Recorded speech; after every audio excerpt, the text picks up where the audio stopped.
Der Hark 63 GT ist ein Dauerbrandofen mit der EcoPlus Feuerungstechnik.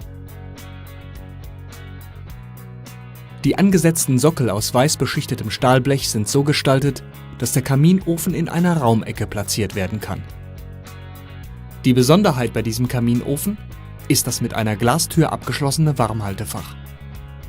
Unter der Feuerraumtür befinden sich die Regler für die Primär- und Sekundärluftzufuhr sowie der Aschekasten.